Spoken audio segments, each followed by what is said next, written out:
16 Angler. Let's go. 8 Boote. Feuer frei. Spektakuläre Artenvielfalt. Das ist Angeln in Norwegen. Giganten, die alles fordern. Pulling line, Mario. Kescher auf jeden Fall. Und ein Pokal. Der YPC Salt wird präsentiert von Kingfisher Reisen, Ihr Partner für anspruchsvolle Angelreisen. Hearty Rice, feel the difference. Und die Anglerschmiede. Angelschein einfach online machen. Hallo liebe Butt-Enthusiasten, herzlich willkommen zur 6. Episode, in der euch hoffentlich was Passendes geboten wird. Denn in Gruppe A sieht alles danach aus, als stehe und falle die Entscheidung mit einer einzigen Zielfischart, dem König des Nordmeers. Savage Gear führt dank des bislang einzigen maßigen Butts in dieser Gruppe. Diver liegt dahinter, obwohl Tim und Tobi bei Dorsch und vor allem beim Köhler bisher klar dominiert haben. Auf Rang 3 folgen die Norwegen-Grünschnäbel von Nace, die im Training gleich mehrere Butte im dreistelligen Zentimeterbereich ans Band bekommen konnten. Das in der knappen Restzeit noch einmal zu wiederholen, erscheint allerdings, sportlich. Hearty Rice ist bereits etwas abgeschlagen und bräuchte neben der letzten Zielfischart wohl auch noch den fehlenden Pollack, um sich doch noch einmal nach oben heranzukämpfen. Wir gehen rein und hören, was Josef und Tobi sich für die verbleibende Zeit vorgenommen haben. So, herzlich willkommen zur Episode 6. Spotswechsel ist vollzogen. Wir hoffen, dass wir in den letzten 4 Stunden, die wir jetzt noch haben, euch noch die Platte zeigen können. Wird schwer, die Drift ist eingeschlafen. Aktives Angeln, ich lasse trotzdem erstmal noch mal einen großen Gummi runter und dann gucken wir mal, was passiert. Drückt uns die Daumen und dann bis später. Spotwechsel. Gucken jetzt, dass wir den Heilbutt kriegen. Haben jetzt Halbzeit heute. Das heißt, noch ein paar Stunden zu fischen. Und wir brauchen den Butt. Ohne den Butt wird das Ganze nichts. Gucken wir mal. Wie gesagt, die hatten wir gestern einen schönen Butt gefangen. Das heißt ja nicht, dass es heute auch wieder klappt. Aber nichtsdestotrotz gibt es hier welche. Und darum geht's. Drückt uns die Daumen. So, wir mussten einfach aus dieser harten Welle da raus. Also Wahnsinn, wie es umgeschlagen hat. Wellen plötzlich mit Schaumkronen und uns 2,5 Knoten Drift. Das war einfach zu hart. Jetzt sind wir in dieser Bucht ein bisschen ins Flachere gefahren. Ein bisschen windgeschützter. Jetzt haben wir zwar wieder nur diese 0,5 Drift, die Fabi überhaupt nicht mag. Aber dafür können wir hier ein bisschen besser aushalten. Warten jetzt einfach eine halbe Stunde, bis sich das beruhigt. Und um eine halbe Stunde wollen wir mal kurz einmal versuchen, unseren Pollack zu verbessern. Der Spot ist hier ganz in der Nähe, deswegen müssen wir nicht weit fahren. Und danach fahren wir wieder in unsere Buttecke in der Hoffnung, dass dann das Wetter besser ist. Jo, das ist ja genau mein Wetter hier, ne? Schön strahlender Sonnenschein, bisschen Drift, bisschen Angeln. Ist fast tropisch hier in der norwegischen Lagune. Das ist kein Butt.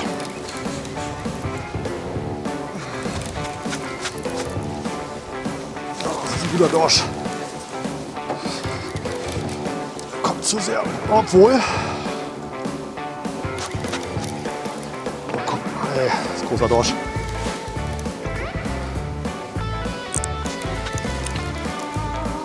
Das ist ein Butt, Christoph. Butt, Christoph. Gut? Butt.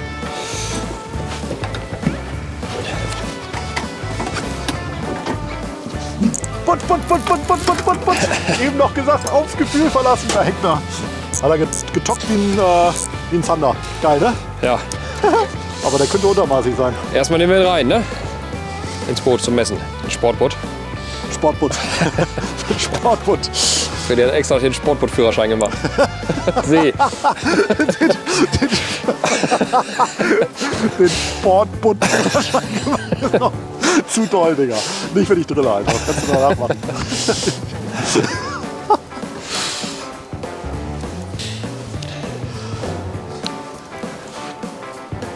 Wenn wir es schaffen, bei der Aktion jetzt nicht aufs Riff aufzulaufen, dann nicht. Nee.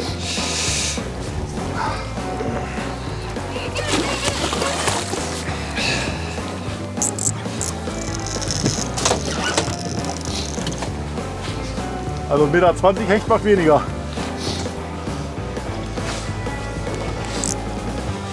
Aber genau dafür ist das Gerät ja gebaut. Für dicke Fische. Das kann die Route problemlos, ey. Da haben wir schon größere mitgefangen. Oder weiß ich auch nicht. Wahrscheinlich geht es auch ohne den Vogel hier, ne? Aber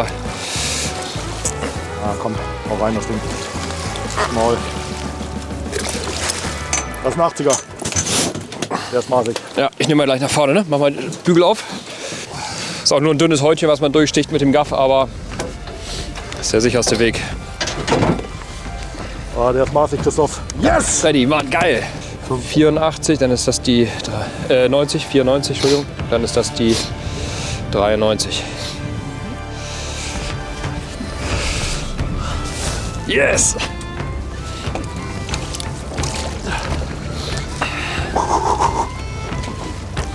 Geil! Yes! Oh, jetzt hat man noch ein besseres Gefühl hier auf dem Platz. Weiter geht's, Leute. Da kriegen wir noch einen. Noch einen. Dicken! Herrlich. Auch wenn es nur ein kleiner ist. Jeder Zentimeter beim Butt, ey, der ist so wichtig, so wichtig. Wir haben noch viel Zeit für den zweiten Butt. Ist gut. Das ging dann doch schneller als erwartet. Es reicht aber nicht ganz, um sich auf Platz 2 vorzuschieben. Glück für Diver, deren Buttbemühungen am Vormittag von extrem beißwütigen Dorschen untergraben wurden. Ob's am neuen Spot weniger Störenfriede gibt? Also, hat wieder keine 3 Minuten gedauert, da kam der erste Dorsch. Hier stehen nicht mehr ganz so viele wie vorher. Das ist gut. Dann hat der Köder mehr Zeit, dass ihn ein Halbbutt findet. Jetzt ist gerade so, dass wir die Tiefenphase haben, wo wir vielleicht noch mal ganz gut auf Pollack angeln können. Deswegen geht es wieder los. Es werden hier wieder die kleinen Sandaale geschmissen auf so einem Plateau. Da ist oben Cape drauf. Und hier angeln wir jetzt noch mal auf dem Pollack, weil wir haben da noch ziemlich gutes Potenzial, uns ein bisschen abzugraden. Der zweitgrößte Pollack war 57, der erste mit 83, das war schon eine ganz schöne Kanone. Die gilt es nicht abzugraden, also wäre natürlich toll, aber 57 zu überbieten ist jetzt erstmal das Ziel für die nächste halbe Stunde. So, zum Pollackangeln nehme ich hier die SG6 Fury. Fury steht so bei Savage Gear für diese ganze Salzwasserserie. Bis 150 Gramm Wurfgewicht. Wir müssen hier immer jederzeit mit einem Butt rechnen und da möchte ich nicht mit so einer 60 Gramm Rute gegen antreten. Also da fühle ich mich mit so einer 150 Gramm Rute doch deutlich sicherer. Als Rolle habe ich hier eine ganz schicke neue Rolle, das ist die X-Side. Unsere neue Meeresrolle im Savage Gear Programm. Super geschmeidig, wie die sich kurbeln lässt. Schnurverlegung absolut top.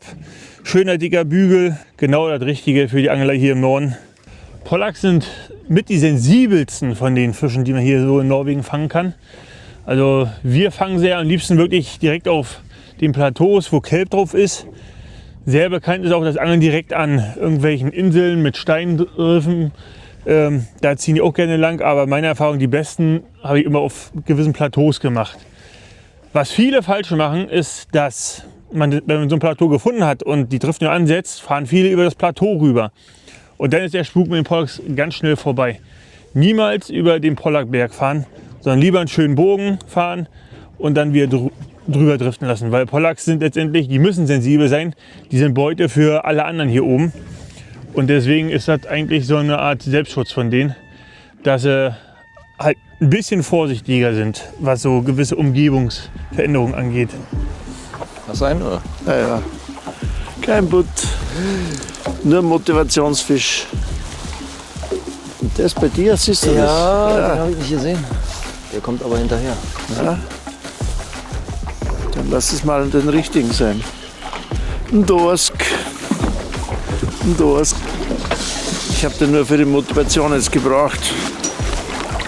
So, mein Freund. Und tschüss. Motivationsfisch. Hier, wir angeln hier auf ca. 15 Meter, kann man jeden Fisch wieder zurücksetzen. Ja, wenn es dann tief ist, dann nicht, aber hier so funktioniert das super. Ah, herrlich, herrlich, herrlich, herrlich. Das fühlt sich so gut an. Und vor allem hat der Butt auch einen richtigen Fressbiss gemacht. Ne? Der hat den Hunter in einem Schlag einfach nur weggesaugt. Ey. Das gab so einen geilen Einschlag in der Route. Mann, hat das Spaß gemacht. Herrlich. Das sind schon irgendwie geile Fische, ne? Auf der einen Seite kurz vorm Burnout immer. Wir haben diese Drift auch schon die Burnout-Drift genannt, weil man sich hier echt kaputt angelt. Aber dann wie aus dem Nichts auf einmal knallt es da in den Stock rein. Und auch wenn das so ein kleiner war und wir auch im Training schon größere hatten, ist es trotzdem einfach ein geiler Fisch. Ganz ruhig halten, ganz ruhig halten. Der ist abgedreht, der ist runtergeschwommen hierher. Darfst nie. Dann musst du auch wieder runterlassen, wenn er runtergegangen ist. Pass auf. Du musst dem hinterher. Mach ich. Hä? Mach ich. Okay. Wie groß? Nee. Nicht groß? Also wenn die hinterherkommen, bloß nicht zupfen oder irgendwas machen. Einfach Nee, halten. ich hab den rausheben wollen, da ist der abgedreht schon wieder. Scheiße. Zu spät gesehen. Ich sehe ihn auch auf Mechelot. Ja? Ja, der kommt vielleicht noch mal hoch. Die sind hier hinten, ne? Hier hinten dran. Hier hätte ich meinen Biss auch. Genau hier, wo wir jetzt liegen. Siehst du ihn noch? Nee, aber ich habe ihn ganz deutlich gesehen, wie er abgedreht ist auf dem Blut. Ja. Nace ist auf jeden Fall im richtigen Revier. Bei Diver dagegen das bekannte Bild. Dorsch.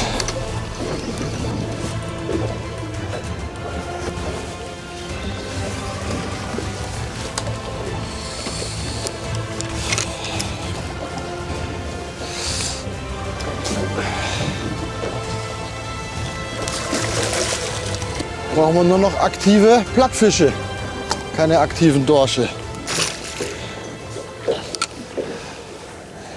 Christian, du müsstest mal kommen. Das ist kein kleiner. Den wollen wir haben.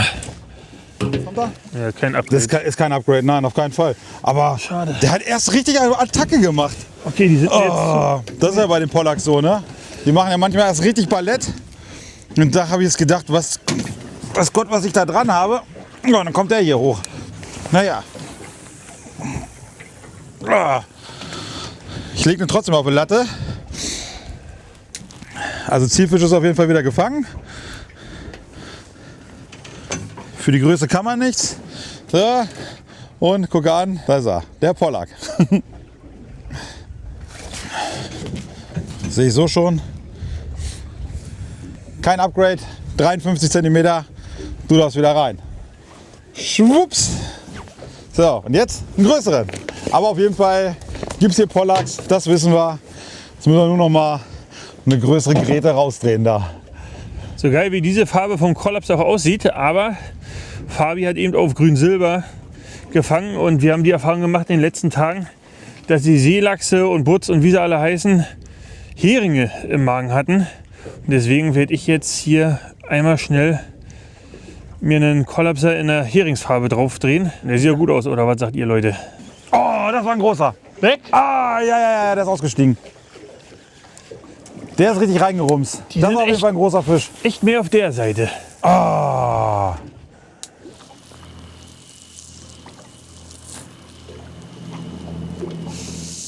Gibt es da nicht irgendwo einen Heilbutt, der jetzt fressen will?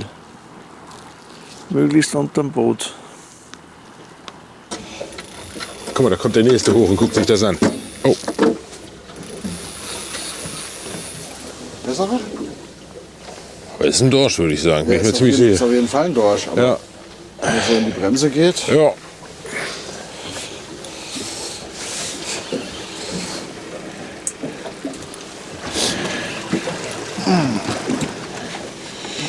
Oh. Sportlich. Sonne schön Fische, aber leider nicht das, was wir brauchen. Ärgerlich. Ärgerlich.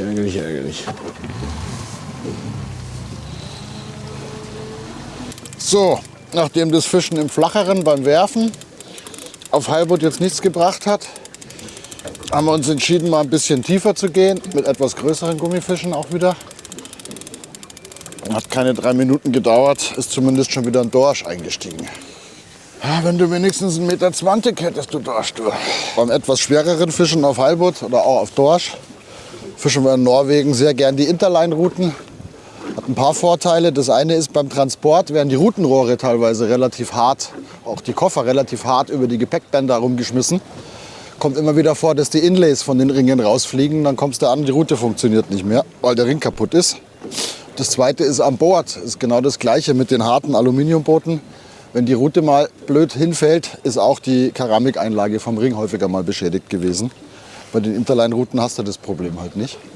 Und mit der weichen Spitze siehst du jeden Biss wunderbar in der Rute. Ja, und gleichzeitig kannst du trotzdem mit sehr hohen Gewichten fischen. Also die Rute kannst du mit 120 Gramm genauso fischen wie mit 500 Gramm Ködern. Und ist damit sehr universell einsetzbar und kannst eigentlich fast die gesamte Bandbreite des Norwegen-Angelns damit abdecken, was das tiefe Wasser oder was größere Fische angeht. Das ist nicht ganz freiwillig, aber ich wechsle jetzt einmal die Rute und den Köder. Ich hatte eine unschöne Perücke, weil ich in den Wind geschmissen habe und nicht aufgepasst habe. Jetzt habe ich die zur Seite gestellt und will sowieso die nächste Drift aber jetzt mit einem kleineren Köder machen. Eine Nummer kleiner hier, das ist der Ghost Junior in der größten Größe. Ich meine, das ist ein 6 Inch mit einem etwas leichteren Kopf. Das sind 1,5 Unzen, müssten, glaube ich, 42 Gramm oder sowas sein. Das wird jetzt beim nächsten Mal reinfliegen hier für die nächste Drift. Wir fischen jetzt beide sonst die ganze Zeit mit dem Hunter. Hat ja auch geklappt oder hat gefangen, aber vielleicht ist auch mal ein kleinerer Fisch dabei, der uns auch gut gefallen würde auf der Karte, der vielleicht an dem großen Köder vorbeischwimmt. Ich probiere es mal aus und gleich wissen wir mehr. Wir driften gerade an der Küste entlang, ich weiß auch nicht warum. Strömung vielleicht? Hä? Strömung? Ja, weiß ich, ja, also scheint so. Shit. Ganz flach hier, ey. 8 Meter. Oh, nein. Nein. Voll weggeknallt, das Ding. Oh. Angehauen, aber der Haken hat nicht gegriffen. Ärgerlich. Das war auch nicht so ein Genagel, sondern richtig so, boom, weg. Beißen jetzt. Auf diesem komischen Leopardengrund, Christoph. Ach, krass. Silax. Hau den mal um, bitte. Als Köderfisch für morgen. Oder ist der zu groß? Der ist zu groß. Okay. Wir müssen auf jeden Fall weg hier jetzt, weil Eine Nummer kleiner mit dem Köder, sofort was anderes dann hier. Seelachs. Gibt auf jeden Fall Leben hier. Weg. Ah. Oh Mann, das war ein richtig, richtig guter Fisch. Fisch? Ah, wieder weg, wieder weg, wieder weg. Oh Mann. Die sind auch echt picky gerade. Ja. Ja, aber wahrscheinlich gerade, weil wir eine Tidephase sind, wo sich nicht viel bewegt, ne?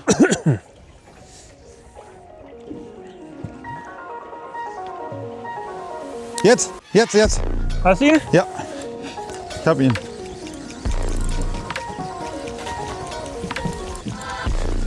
Das ist ein besserer, glaube ich. Ah, Ist aber bei Pollack weiß ich mal nicht. Die ersten Fluchten sind halt einfach immer zu giftig. Na, der scheint immer mehr Radau zu machen. Ne? Ja, der macht immer erst Ballett. Das sind richtig, richtig gute Kämpfer.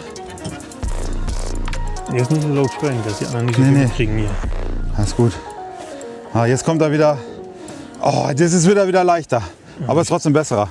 Nee, ist er Ja, nicht. doch, das ist ein Upgrade. Müsste ein Upgrade sein. Glaube ich nicht. Nee, meinst du nicht? Ah, Guck einfach. Mann, oh Mensch. Vielleicht wächst er ja noch im Kescher. Ah, Mann, ey, das ist kannst du nicht ein bisschen größer sein, Digga? Ah, naja. So, jetzt gucken wir mal. 57 war der größere. 59! Upgrade! Siehste, geht doch! Digga! Ja! Hat viel gekämpft für 2 Zentimeter. Naja, aber jetzt wollen wir auf jeden Fall nicht mehr die Zeit verschwenden. Jetzt geht's weiter. Jetzt geht's auf Butt. Man muss schon sagen, bei Fabi wird wirklich jeder Fisch angemessen gewürdigt. Savage Gear düst los, bei Hearty Rice ist wenig Bewegung drin. Super. Hat er ihn wegen Kochen mitgenommen und nicht wegen Angeln?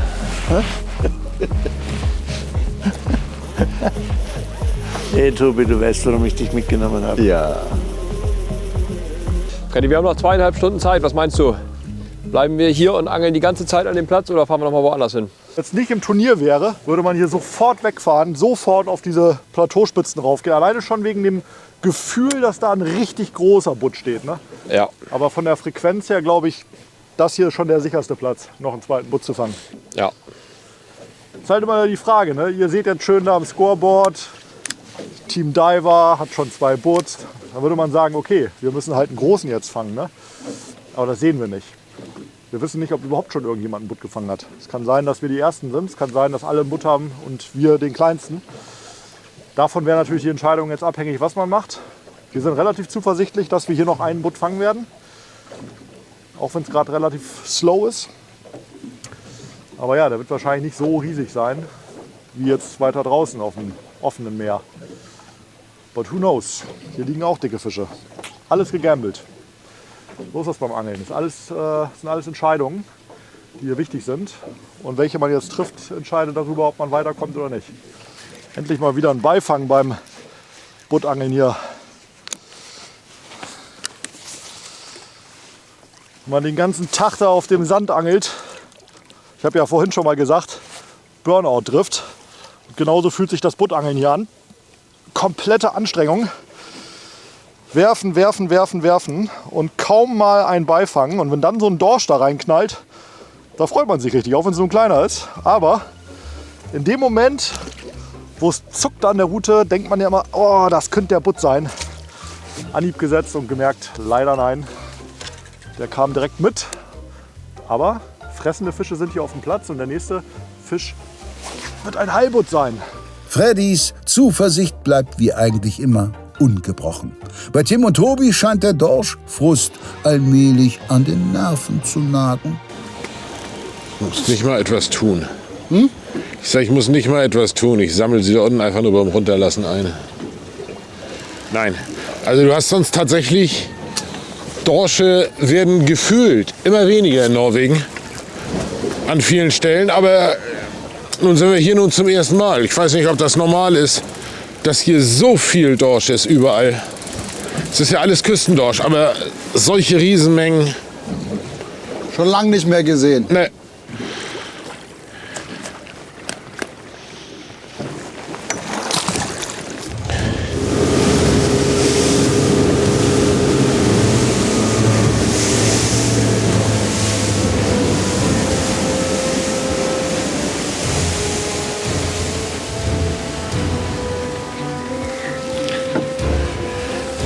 So, weiter geht's. Aufgrund des Windes draußen und vielleicht auch deswegen, weil wir nichts gefangen haben, sind wir jetzt in eine sandige Bucht gefahren. Hier sind wir relativ geschützt vom Wind, wie man sieht. Dass sie sandig ist, erkennt man schon von außen. Und hier ist es sehr flach, das heißt, wir sind jetzt auf 15 Meter und probieren da dann mal mit leichten Geräten ein bisschen was ans Band zu kriegen.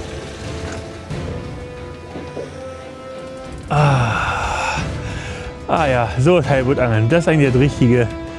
Wenn man ein bisschen chillen will, Angel raushalten und warten, dass sie krumm geht.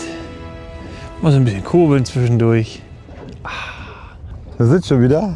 Sitzangler, kniend. Hier auf dem Boot gibt es alle Angeltechniken, die man sich so vorstellen kann. Ja, aber ist egal. Wir müssen jetzt hier irgendwie ein Boot fangen. Wir müssen uns hier durchpoolen. Wir glauben immer noch dran. Wir glauben an den Spot. Wir glauben an das Wetter, an die Tide. Wir hatten gerade Höchststand. Das Wasser wechselt jetzt gerade. Deswegen sind wir Pollack-Angeln gefahren vorhin. Weil nicht so viel Bewegung ist, ist das manchmal eine ganz gute Zeit. Aber die waren halt auch wirklich ziemlich tricky unterwegs. Naja, also jetzt sind wir wieder gute Dinge. Bisschen Wind und Welle bringt normalerweise Forelle. Aber vielleicht heute auch mal ein Heilbutt.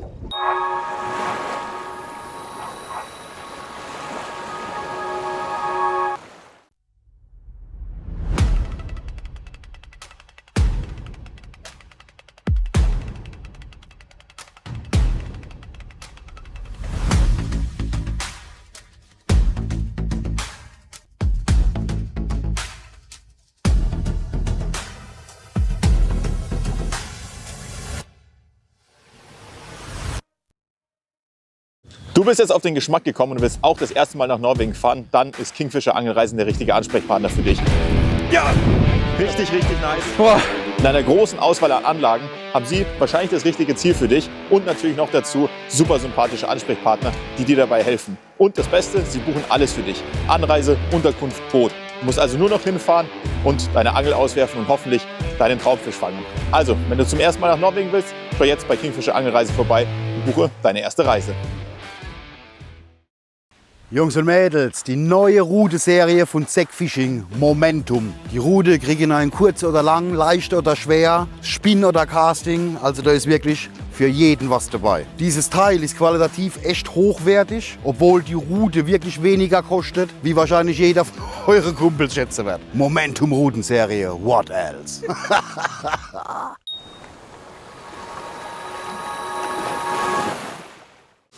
Der Erfolgsköder wird eingetauscht gegen eine neue Farbe.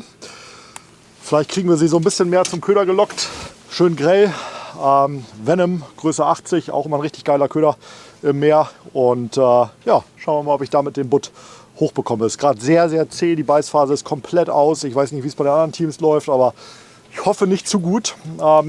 Ja, echt schwierig gerade. Gefühlt passiert gar nichts mehr. Wir haben ein paar große Dorsche auf dem Echolot. Aber die wollen wir natürlich nicht. Wir wollen den Butt und der hebt gerade nicht den Kopf hoch für unsere Köder. Ja, aber wir haben ja noch ein bisschen Zeit. Weiter geht's. Vielleicht ja auf die Farbe.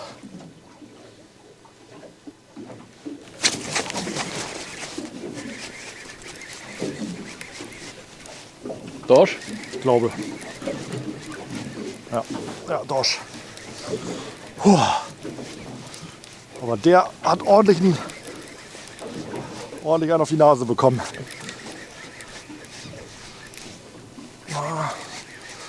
Auf jeden Fall ein ziemlicher harter Biss, aber leider ein Dorsch. Oh, nicht der kleinste. Na gut, wenn die das gelbe Ding fressen, das ist schon mal ein ganz gutes Zeichen. Oh, der hat so schön, der hat so einen schönen Tock gemacht, Leute. Ich dachte, jetzt habe ich den Butt. Oh Mann, ey. Ein Ansaugbiss vom Feinsten auf den 80er Venom. Den will er auch nicht hergeben. Oh Mann. Aber ich muss sagen, freuen tue ich mich trotzdem. Denn jeder Kontakt hier bringt einen immer wieder zurück in die Welt der Möglichkeiten, dass der nächste Biss ein Butt sein kann. Auch eine Art, um mit den Dorsch-Zwischenfällen umzugehen. Und plötzlich ist bei Christoph die Rute krumm. Butt. Ja. Butt.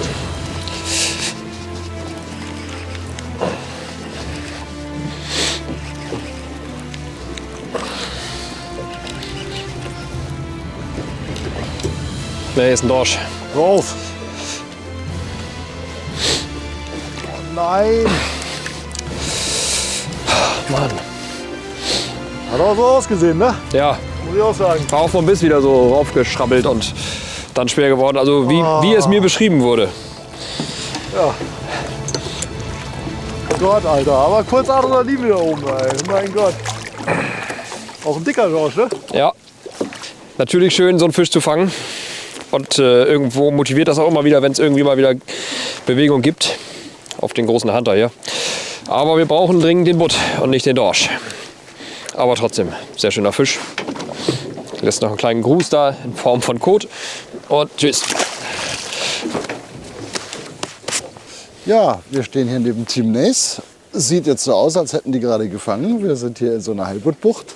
Also ist gut möglich, dass das nochmal ein schöner Heilbutt ist. Ja, wird sicherlich spannend heute Abend, wie die Geschichte ausgeht. Man sollte meinen, der Nordatlantik sei groß genug, aber jetzt wird's tatsächlich sowas wie ein Showdown zwischen Diver und Nace. Dagegen geht's auf dem Harty-Boot mittlerweile recht gelassen zu. Wollen wir noch mal mitten reinfahren oder willst du hier an der Kante bleiben? Wie du willst. Wie du willst. Okay.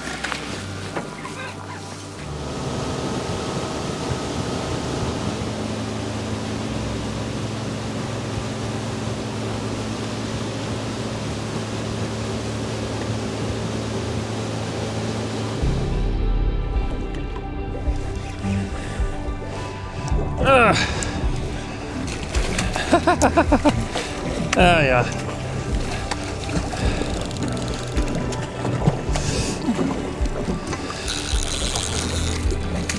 Hänger. So, für mich auch mal wieder ein Fisch. Nicht der Zielfisch, aber wie ich finde, ein sehr hübscher. Ein Tangdorsch. War eigentlich klar, dass einer kommen musste. An der Stelle, da war gerade alles voll mit Fisch. Runtergelassen, angekuppelt war er drauf. Also so kann es laufen. Wir nehmen noch einen größeren Dorsch, ne Fabi? Ja. So, der ist zu klein. Wir haben ja schon Buttfilet. Aber wie darauf gescheppert ist. Junge, Junge, Junge. 1 Meter hochgekurbelt und dann hat er sich wohl gedacht, da ist ja was zu fressen. Da gehe ich doch mal hinterher. Junge, Junge, Junge. So ein kleiner Dorsch auf so einem großen Köder, das ist doch immer unglaublich. Weil die sich so reinschruppen. Leute, guckt euch mal an. 20 cm Köder, 50er Dorsch. Mehr ist das glaube ich nicht. Den wollte er haben. Vielleicht hat er gedacht, das ist ein kleiner Kumpel, den fresse ich mal, weil es ja ähnliche Farbe, ne? Naja, der darf auch wieder zurück.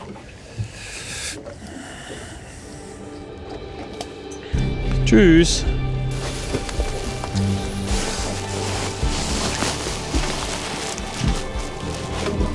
Für kleine Menschen ist das auch nichts, ne? Das Ding da oben. Oh ja, klar. Alter. Eine Goldlatte.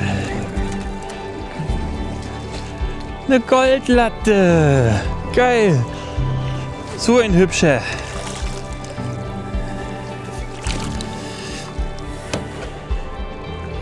Jo. Ein ums andere mehr. Ein Dorsch für mich. Und was für ein hübscher.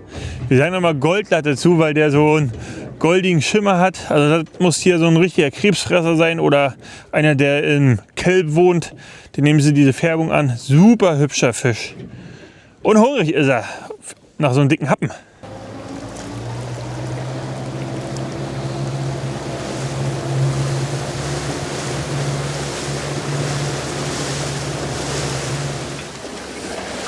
Ja, die schleppen auch. Ja.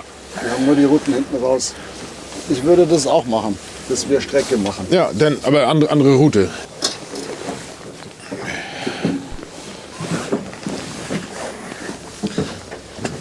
So, wo lang möchtest du? Strecke ist relativ egal, glaube ich. Ganz langsam schleppen.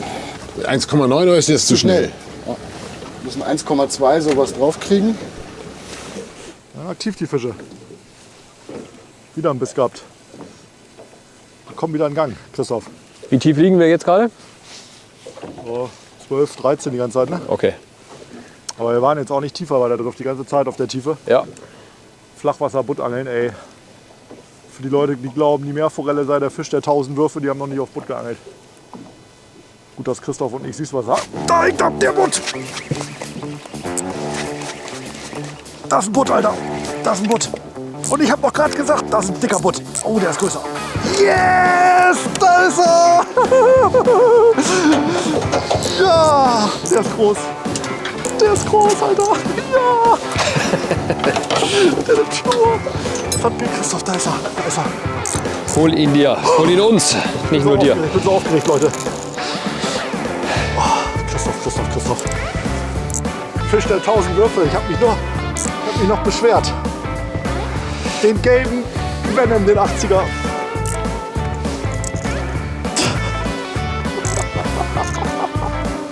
Ja!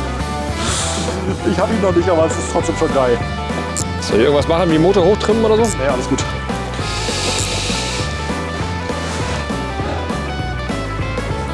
Oh Gott, ist das geil. Ganz Tag geworfen hier, wie die Berns. Hat's geknallt vom Boot, ey. Bam! Guter Fisch hier. Fangen wir wieder. Finale. Der ist richtig groß, Alter. Der ist richtig groß. Das ist kein Dritter. Richtig groß ist drin, boah. Das ist deutlich größer als das, was wir da eben hatten. Das Kategorie draußen messen. Vielleicht. Ich sag mal nichts, ey. Ja, das ist ein großer Fisch. Oh Gott. Schön schwer. Ja, ist kein Riese, ne? Aber. Oh, doch, ist ein guter Fisch, Alter. Guck mal. Ja. Oh, der ist gut. Der ist gut. Das ist ein 1,20er. Ja. Der ist größer, Digga. Der ist größer. Das ist 1,30. Soll ich ihn direkt einhaken oder willst du ihn noch mal gehen lassen? Alter, der ist riesig, Leute. Der geht noch mal. Ja, ich weiß. Der ist groß. Nein, das ist mindestens ein 1,40er. Ja. Hast du den Butt gesehen? Habt ihr den gesehen? Boom! Ja, beim nächsten hakst du ihn ein. Und Christoph, du musst den Haken durchziehen. Durchziehen, hast du gehört, ne? Nee. Und dann an der Schnur. Du ziehst den durch, du loopst den durch. Verstehst du? Ach so, echt? Hier, ja, an der Schnur muss er hängen. Nicht wie eben. Das ist ja nichts. Dann verlieren wir den. Okay. Sofort durchziehen, so schnell du kannst, weißt du? Durchnehmen. Ja, ja, okay. Dann hast du ihn an der Schnur, weil dann ist er erst gesichert. Okay. Riesenfisch, Alter. Auf das gelbe Ding, Alter. Schon ganz geil, ne? Mhm. Ich will nicht, dass deine Oberfläche schläft. Ich auch nicht. Nicht so geil. Oh, das war's. War doch ganz gut. Mach keinen Stress, Chris, auch ganz entspannt.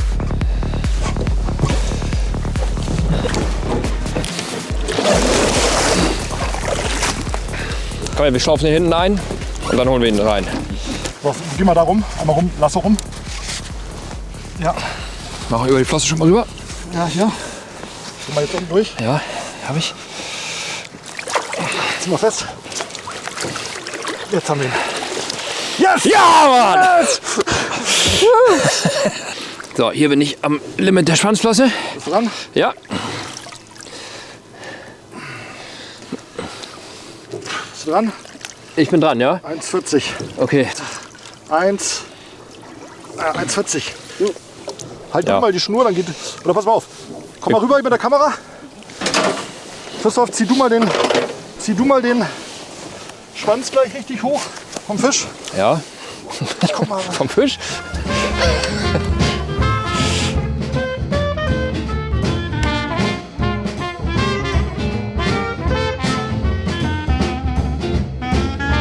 Ja!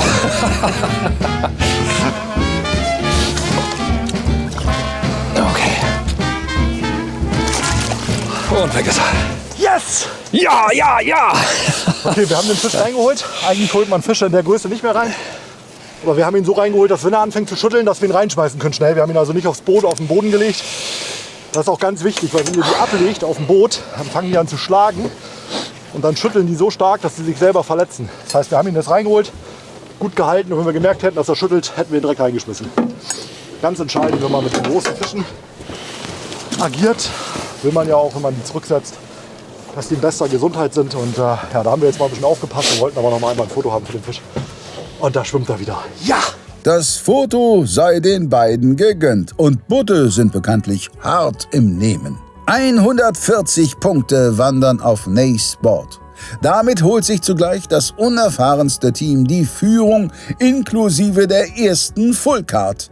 Hut ab und nach der Belastungsprobe können wir festhalten, Freddys Worte zum eigenen Gerät waren kein leeres Blablabla.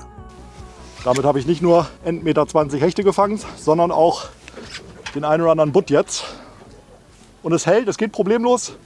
Wenn die Schnur hält, die Rute hält es auf jeden Fall. Die Haken müssen halten. Schaut mal, und der Köderwechsel hat sich vielleicht ja wirklich bestätigt. Ich weiß nicht, ob es die Farbe war, aber ich habe halt das Ding jetzt geangelt. Gar nicht lange. Dicken Dorsch, dicken Heilbutt. Ja, was soll ich dazu sagen? Total happy. Saugeil. Weiter geht's.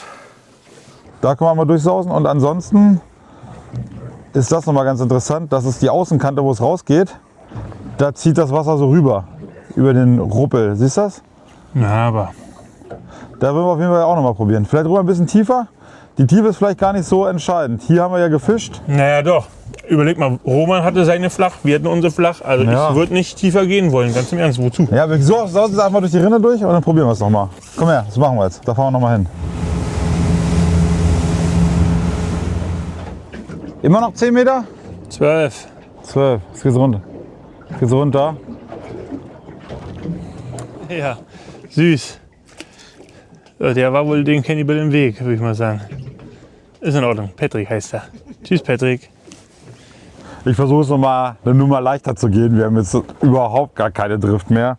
Und jetzt ist das im Prinzip der Hering-Chat nur eine Nummer leichter.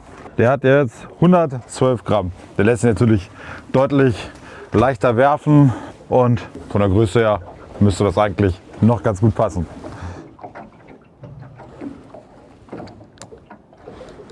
Oh, ein kleiner Dorsch. Nimm mal wach hier. Kommt das schon hoch. Yeah.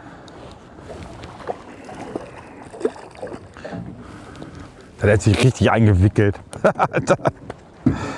Sehr. Machen wir mal raus. So, Fabi hat noch mal einen rausgekurbelt hier. Der hat auf jeden Fall dafür gesorgt, dass ich nicht ganz eingeschlafen bin. Buttangeln war heute echt ziemlich zäh am Nachmittag. Der darf erstmal wieder zurück. Und ja, alles gut. Das ist nicht mehr lange zu angeln. Ich habe jetzt hier noch mal einen kleineren Hering-Chat drauf. Hier hinten zum Stinger. Und da ist auf jeden Fall auch der Kleine hängen geblieben. Aber ich will es kurz vor Ende, wenn ich wirklich noch mal einen Butt drauf kriegen sollte, möchte ich den halt auch bekommen. Deswegen habe ich mich noch mal entschieden, noch mal einen Stinger da drauf zu kurbeln. Und ja, nicht mehr lange. Trotzdem, ich bin zuversichtlich. Fabi weiß natürlich nicht, wie prekär die Lage ist. Diver ist im richtigen Revier und würde mit jedem maßigen Butt vorbeiziehen.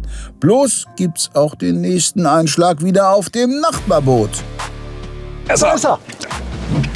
Auf Sicht hier, vor dem Boot direkt. Großer Fisch. Kein Monster, aber Upgrade. Und ich hab's gesagt, Digga. Ich hab den Köder stillgehalten.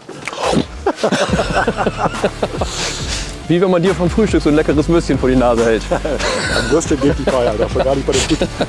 Ich weiß. Denk dran, wenn er oben ist, nimmt er noch mal Schnur, ne? Ja.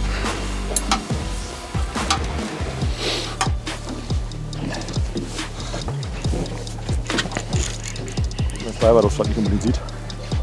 Schwer.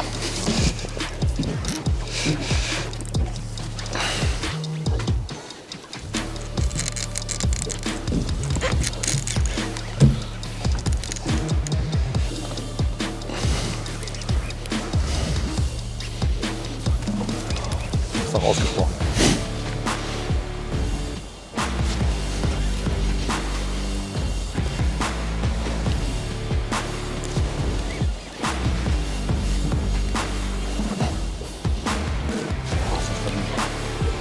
Ist das verdient?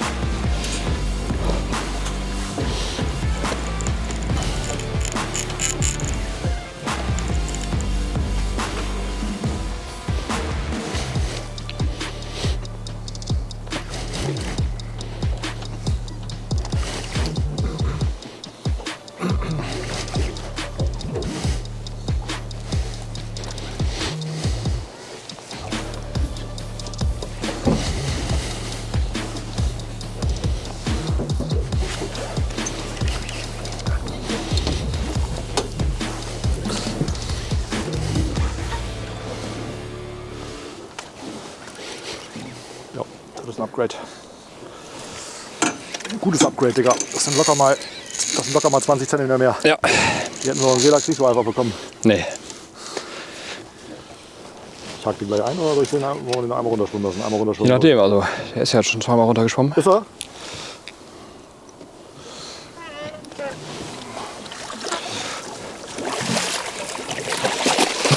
Will aber nochmal.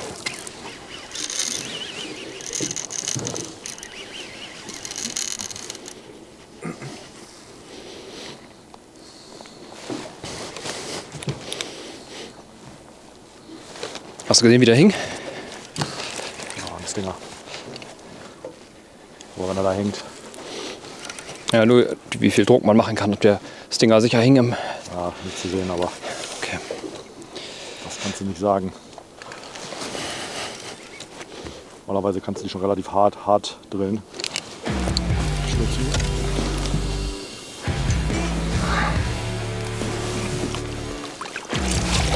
Ja! Haben wir nicht.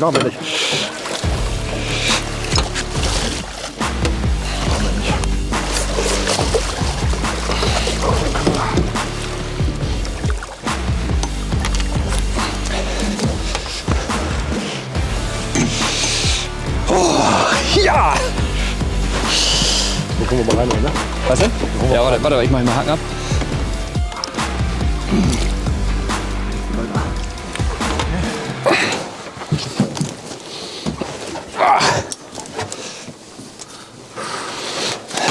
Okay.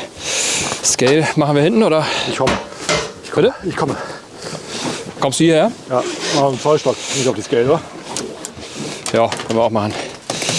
Aber nicht ablegen. Setz dich mal an. Ich kann ihn auch so halten. Ja, Team Nace hat gerade noch mal direkt neben uns einen Butt gefangen. Der war jetzt auch nicht schlecht. Ja, das heißt, die haben ihre beiden Butte für den Wettbewerb erfüllt. Wir haben noch keinen.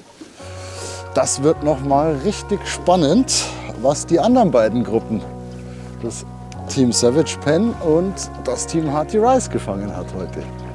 Ja, ich bin gespannt, aber das wird ganz schön spannend heute Abend. Mal gerade machen, weißt du, sonst verlieren wir zu viel Zentimeter. Ja. 1,13. Guck mal bitte, Kameramann. Ja.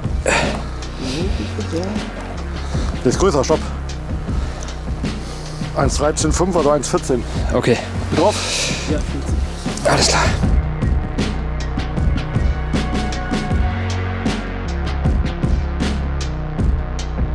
Ja! Christoph, da ist er! Jetzt haben wir noch der mal. dritte Butt und Upgrade. Und wir haben noch überlegt, auf den Seelachs oder auf den Butt. Wo gehen wir rauf?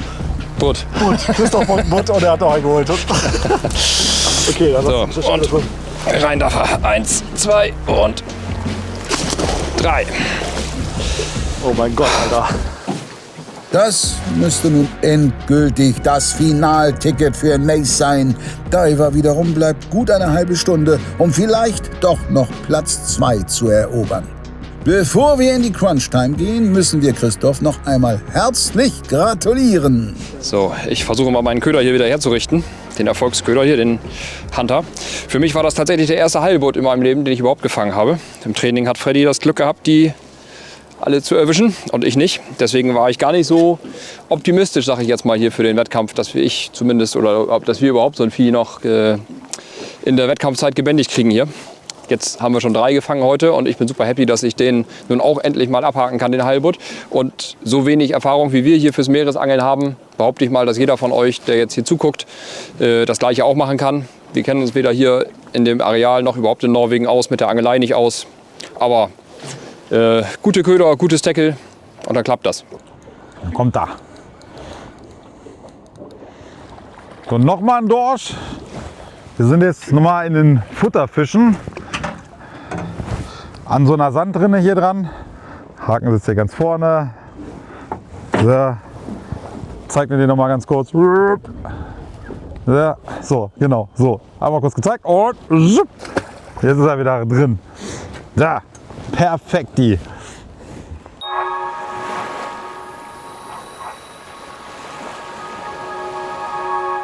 Den hier kennt ihr schon.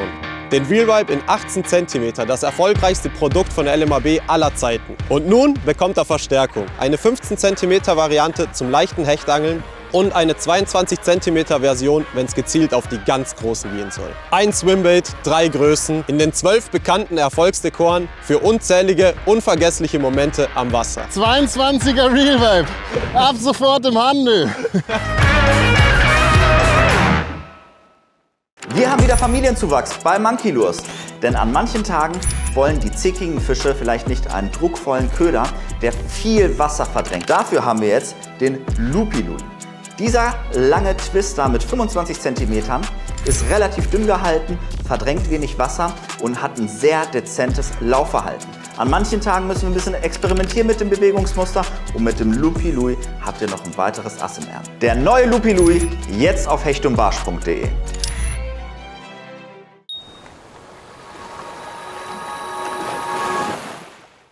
So, letzte halbe Stunde ist angebrochen. Ich bin gespannt. Uns fehlt ein Butt. Komm schon. Komm schon. Komm schon. Nicht du.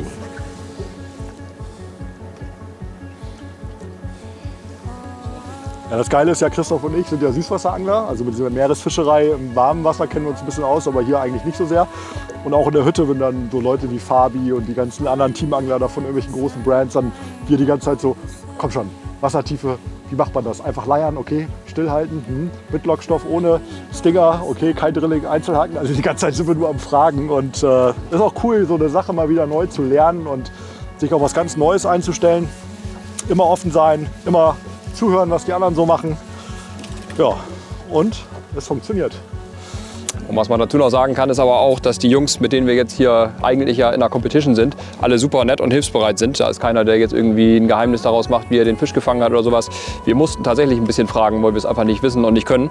Und die Tipps, die wir bekommen haben, die scheinen ja zu funktionieren. Ich hoffe, dass das auch so gemeint war und dass die uns nicht eine falsche Fährte legen wollten und wir jetzt da doch auffangen. Aber ich gehe mal davon aus, dass die uns die Wahrheit gesagt haben, wie die Fische fangen.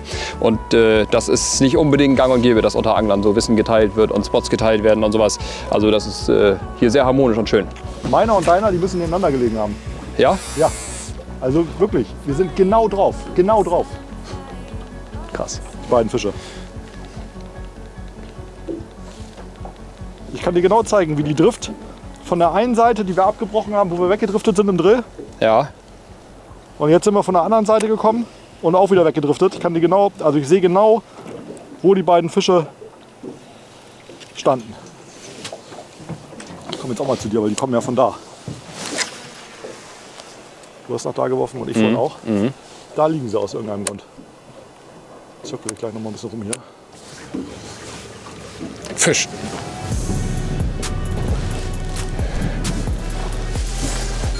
Das ist ein krasser Spot hier. Das ist flacher wird das hier. Das ist eine kleine Landnase, die ist nicht eingezeichnet. Das ist 11 Meter hier oben drauf, oder wo die Putz drauf liegen. Okay. Der muss aufpassen, dass der hier nicht gefressen wird. Oha, hier, die haben auch Fisch. Hä? Die haben Fisch. Ja, jetzt wählen die auch einen Butt. Sicher? Bockt wie ein Dorsch. Was machst du hier?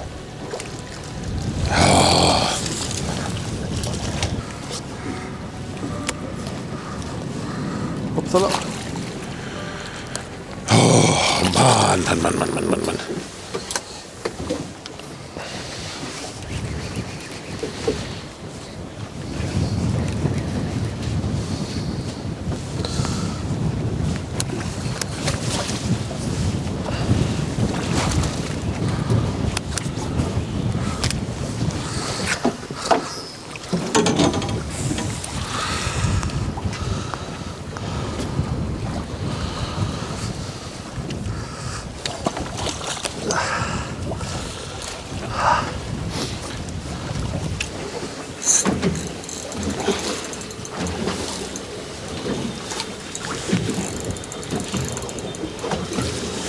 Mal ein bisschen Gas weg.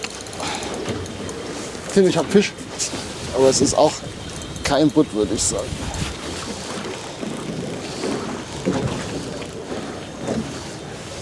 Das ist ein Dorsch.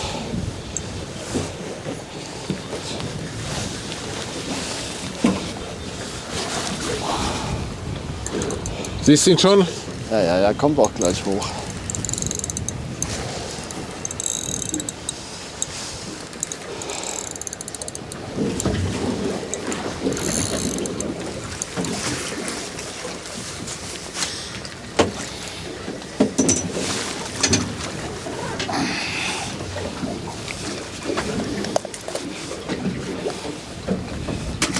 Weiter. Es soll einfach nicht sein. Für Tim und Tobi laufen die Minuten runter. Zeit für Verzweiflungstaten. Komm.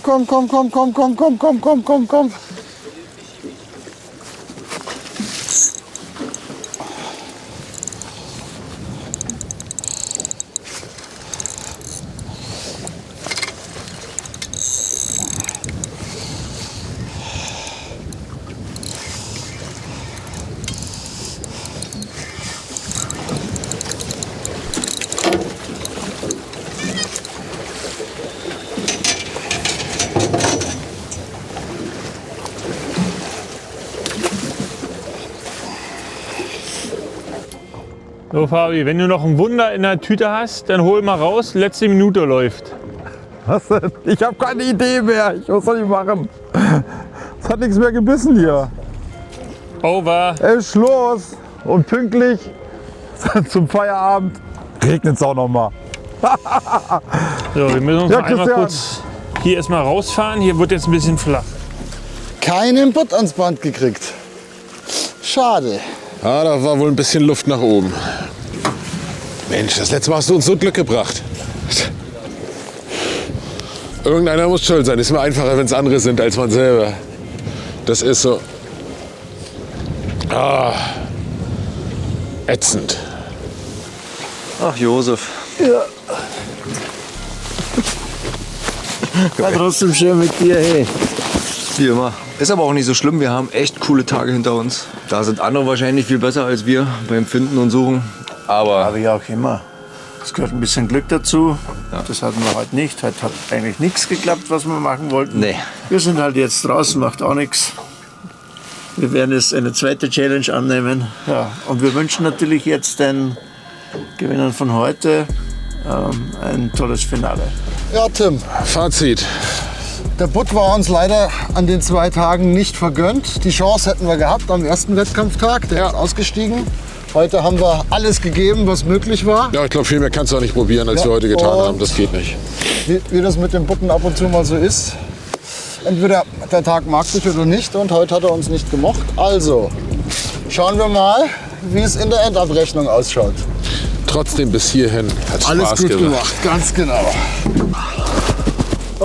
Geiler Tag, Freddy. Das hat Bock gemacht heute. So viel Spaß gemacht heute. Viel besser als erwartet, würde ich sagen, vom Spaßfaktor her. Wir haben uns auf ein ganz zähes Angeln und mit vielleicht einem Fisch oder auch nur einem Biss eingestellt. Das war dann jetzt weit über dem, was wir erwartet haben. Ja, kann man so nicht besser sagen. Vielen Dank fürs Zuschauen. Hoffentlich hat es gereicht, Christoph. Hoffe ich auch. Finale, dann seht ihr uns nochmal. Ansonsten natürlich geisteskrank, wer dann noch besser gefangen hat und vielleicht noch einen größeren Butt noch hatte. Der hat es dann auch mehr als verdient. Der hat es auch mehr als verdient. Statt uns ins Finale zu kommen. Ja. Aber ja, drücken mal die Daumen, dass das für uns reicht und wir gucken mal gleich bei der Siegerehrung. Ciao, Leute. Ciao. Spannend, aufregend, alles dabei, würde ich sagen. Wir wissen ja gar nicht, was jetzt am Ende dabei rausgekommen ist, aber ich bin mir ziemlich sicher, wir können nicht besser angeln als das, was wir heute gemacht haben. Wir haben wirklich alles gegeben, haben hier alles reingehauen, haben gekämpft wie Löwen. Wo wir nachher am Ende landen werden, das weiß eigentlich nur Daniel. Also jedenfalls, keine Ahnung, ich weiß wirklich nicht, wo wir jetzt am Ende geblieben sind. Aber das macht das ja Ganze auch spannend und bald werden wir es auch wissen. Also, bis gleich bei Bekanntgabe der Ergebnisse. Ciao, ciao! Danke erstmal alle, dass ihr bei unser allererster YPC Salt dabei wart. Wir haben 2 sehr unterschiedliche und sehr spannende Tage hinter uns. Bevor ich jetzt zu den Ergebnissen komme, ich wollte euch einmal daran erinnern, dass die 2 Teams, die es heute nicht geschafft haben, haben es geschafft in unserer Catch and Cook Challenge. Das findet in ein paar Tagen statt. Der erste Tag, würde ich sagen, hat Team Daiwa und Team Savage Gear gehört. Ihr habt wirklich abgeliefert und einen guten Vorsprung aufgebaut. Auch Team Naze und Team Hearty Rice haben auch ein paar sehr schöne Fische gefangen. Aber es war irgendwie klar, für den zweiten Tag heißt es wirklich für ein paar Teams richtig abliefern oder kochen. Leider für Team Hearty Rice hat der Plan nicht ganz aufgegangen und damit seid ihr in 4. Stelle. Gratulation.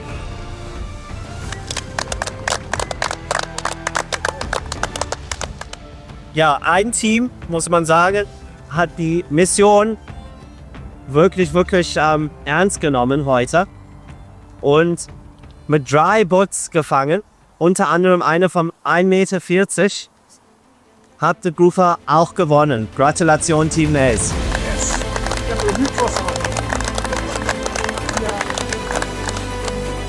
Ja, und damit haben wir noch 2 Teams. Team Savage Gear und Team Daiwa. Ja, beide wirklich alles gegeben. Aber am Ende hat es The Butt entschieden und damit ist Savage Gear in 2. Stelle und Daiwa 3. Platz. Ja. Gratulation alle. Also wir sehen 2 Teams im Finale und 2 Teams auch bei unserer Catch and Cook Challenge. Vielen Dank.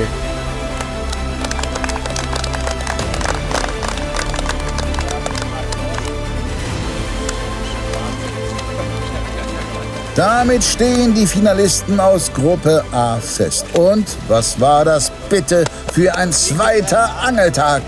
Nace triumphiert nach einem bilderbuchartigen Angeltag und geht im Finale ganz sicher nicht mehr als Underdog an den Start. Savage Gear rutscht so gerade durch, wird für eine Medaille aber vermutlich eine Schippe drauflegen müssen. Für Diver ist dieses Ausscheiden natürlich extrem bitter. Aber so kann das in diesen Gewässern laufen. Vor lauter Räubern findet man manchmal ausgerechnet die richtigen nicht. Die Diver-Jungs bleiben uns aber genau wie Josef und Tobi von Hearty Rice erhalten und reißen vielleicht ja bei der Catch-and-Cook-Challenge nochmal richtig ab. Vorher steht aber erst einmal der zweite Vorrundentag in Gruppe B an. Nächsten Donnerstag um 20 Uhr geht's weiter. Macht's gut und ciao.